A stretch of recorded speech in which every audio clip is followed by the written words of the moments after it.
আসসালামু আলাইকুম প্রিয় ভিউয়ার্স, আজকে উপস্থিত হয়েছি গুরুত্বপূর্ণ কিছু আরবি বাক্য নিয়ে। সৌদি আরবি ভাষা শিখুন সহজ উপায়ে। যারা খুব সহজে ও খুব দ্রুত আরবি ভাষায় কথা বলা শিখতে চান তারা আমার এই ভিডিওটি সম্পূর্ণ দেখতে থাকুন। আর ভিডিওটি ভালো লাগলে চ্যানেলটি সাবস্ক্রাইব করে আমাদের সাথেই থাকুন। কাল তোমার ডিউটি আছে? এর আরবি বাক্যটি হবে বুকরা ফিদাউম ইনতা। এখানে বোকরা অর্থ কাল বা আগামীকাল, ফি অর্থ আছে, দাউম অর্থ ডিউটি, ইনতা অর্থ তোমার। বোকরা ফি দাউম ইনতা, কাল তোমার ডিউটি আছে? আসরের পরে ডিউটি আছে। এর আরবি বাক্যটি হবে বাদ আসর ফি দাউম। এখানে বাদ আসর অর্থ আসরের পরে, ফি অর্থ আছে, দাউম অর্থ ডিউটি, বাদ আসর ফি দাউম, আসরের পরে ডিউটি আছে। প্রতিদিন ডিউটি সব সময়। এর আরবি বাক্যটি হবে কুল্লু ইয়ুম দাউম আলা তুল। এখানে কুল্লু ইয়ুম অর্থ প্রতিদিন, দাউম অর্থ ডিউটি, আলা তুল অর্থ সব সময়। কুল্লু ইয়ুম দাউম আলা তুল, প্রতিদিন ডিউটি সব সময়। ঘুম নাই সব সময় কাজ। এর আরবি বাক্যটি হবে মাফি নুম আলা তুল সুগল। এখানে মাফি অর্থ নাই, নুম অর্থ ঘুম, আলাতুল অর্থ সব সময়, সুগল অর্থ কাজ। মাফি নুম আলাতুল সুগল, ঘুম নাই সব সময় কাজ। এখানে অনেক লোক নতুন। এর আরবি বাক্যটি হবে হিনা জিয়াদা নফর জেদিদ। এখানে হিনা অর্থ এখানে, জিয়াদা অর্থ অনেক, নফর অর্থ লোক, জেদিদ অর্থ নতুন। হিনা জিয়াদা নফর জেদিদ, এখানে অনেক লোক নতুন। বন্ধু কখন যাবে বাংলাদেশ? এর আরবি বাক্যটি হবে সাদিক মিতারুহ বাংলাদেশ। এখানে সাদিক অর্থ বন্ধু, মিতা অর্থ কখন, রুহ অর্থ যাওয়া। সাদিক মিতারুহ বাংলাদেশ, বন্ধু কখন যাবে বাংলাদেশ? ইনশাল্লাহ 2 বছর পর। এর আরবি বাক্যটি হবে ইনশাল্লাহ ইতনিন সানা বাদ।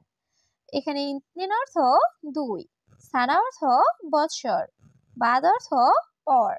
ইনশাল্লাহ ইতনিন সানা বাদ, ইনশাল্লাহ 2 বছর পর। এখন আমি বাংলাদেশ আছি। এর আরবি বাক্যটি হবে আলহিন আনা মজুদ বাংলাদেশ। এখানে আলহিন অর্থ এখন, আনা অর্থ আমি, মজুদ অর্থ আছি। আলহিন আনা মজুদ বাংলাদেশ, এখন আমি বাংলাদেশ আছি। বন্ধু আমি যাব না। এর আরবি বাক্যটি হবে সাদিক আনা মাফিরো। এখানে সাদিক অর্থ বন্ধু, আনা অর্থ আমি, রুহ অর্থ যাওয়া, মাফিরুহ অর্থ যাব না। সাদিক আনা মাফিরু, বন্ধু আমি যাব না। তুমি টাকা দিলে। এর আরবি বাক্যটি হবে ইনতা আতি ফুলুস। এখানে ইনতা অর্থ তুমি, আতি অর্থ দেওয়া, ফুলুস অর্থ টাকা। ইনতা আতি ফুলুস, তুমি টাকা দিলে। তারপর আমি যাব। এর আরবি বাক্যটি হবে বাদান আনারো। এখানে বাদান অর্থ পরে বা তারপর, আনা অর্থ আমি, রুহ অর্থ যাওয়া। বাদান আনারো, তারপর আমি যাব। আমি জানি না। এর আরবি বাক্যটি হবে আনা মাফি মালুম। এখানে আনা অর্থ আমি, মালুম অর্থ জানা, মাফি মালুম অর্থ জানি না। আনা মাফি মালুম, আমি জানি না। আমি কখন যাব? এর আরবি বাক্যটি হবে আনা মিতারো। এখানে আনা অর্থ আমি, মিতা অর্থ কখন, রুহ অর্থ যাওয়া। আনা মিতারো, আমি কখন যাব? সম্ভবত 5 বছর পর। এর আরবি বাক্যটি হবে মুমকিন খামসা সানা বাদেন। এখানে মুমকিন অর্থ সম্ভবত, খামসা অর্থ 5, সানা অর্থ বছর, বাদেন অর্থ পর। মুমকিন খামসা সানা বাদেন, সম্ভবত 5 বছর পর। বন্ধু ঘুম বাদ দাও। এর আরবি বাক্যটি হবে সাদিক খাল্লি বাল্লি নুম। এখানে সাদিক অর্থ বন্ধু, খাল্লি বাল্লি অর্থ বাদ দাও, নুম অর্থ ঘুম। সাদিক খাল্লি বাল্লি নুম, বন্ধু ঘুম বাদ দাও। কারণ টাকা লাগবে। এর আরবি বাক্যটি হবে আসান আবগা ফুলুস।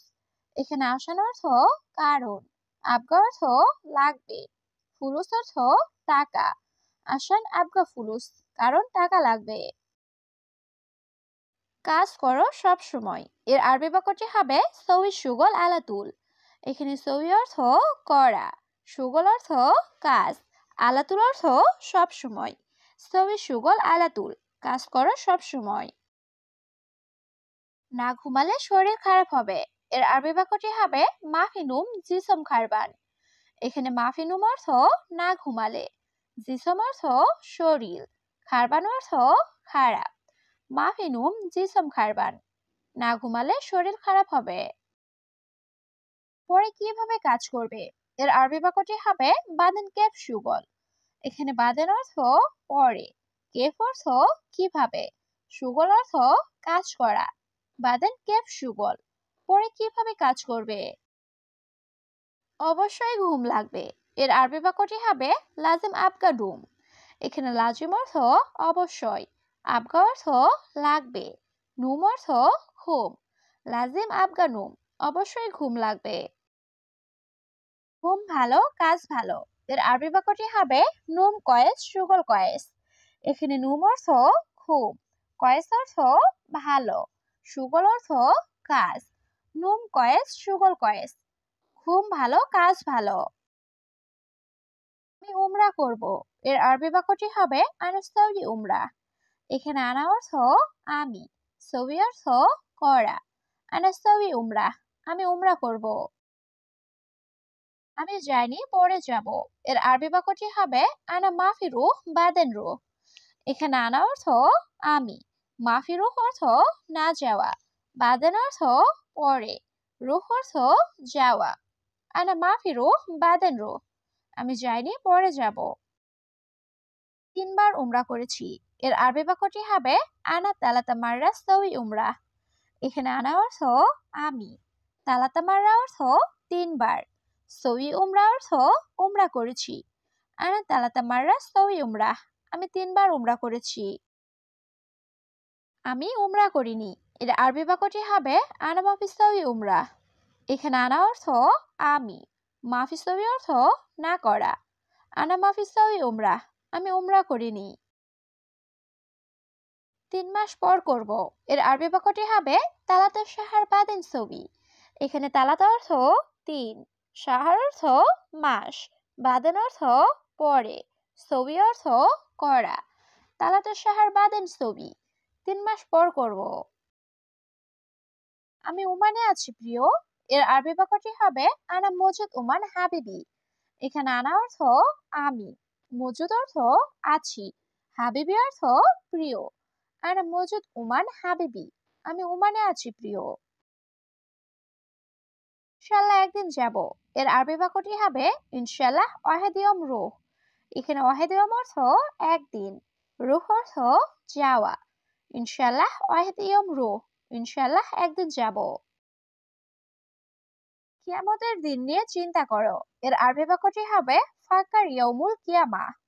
এখানে ফাক্কার অর্থ চিন্তা করা, ইয়াউমুল কিয়ামা অর্থ কিয়ামতের দিন। ফাক্কার ইয়াউমুল কিয়ামা, কিয়ামতের দিন নিয়ে চিন্তা করো। কারণ দুনিয়া লাভ নাই। এর আরবি বাক্যটি হবে আসান দুনিয়া মাফি ফায়দা। এখানে আসান অর্থ কারণ, দুনিয়া অর্থ দুনিয়া, মাফি ফায়দা অর্থ লাভ নাই। আসান দুনিয়া মাফি ফায়দা, কারণ দুনিয়া লাভ নাই। একদিন তুমি মারা যাবে। এর আরবি বাক্যটি হবে অহেদ ইয়ম ইনতামুত। এখানে অহেদ অর্থ এক, ইয়ম অর্থ দিন, ইনতা অর্থ তুমি, মৌত অর্থ মৃত বা মারা যাওয়া। অহেদ ইয়ম ইনতামুত, একদিন তুমি মারা যাবে। আমিও মারা যাব। এর আরবি বাক্যটি হবে আনা বর্দ মৌত। এখানে আনা অর্থ আমি, আনা বর্দ অর্থ আমিও, মৌত অর্থ মৃত। আনা বর্দ মৌত, আমিও মারা যাব। তুমি নিচে যেও না। এর আরবি বাক্যটি হবে ইনতা মাফি রুহ তাহাত। এখানে ইনতা অর্থ তুমি, মাফি রুহ অর্থ না যাওয়া, তাহাত অর্থ নিচে। ইনতা মাফি রুহ তাহাত, তুমি নিচে যেও না।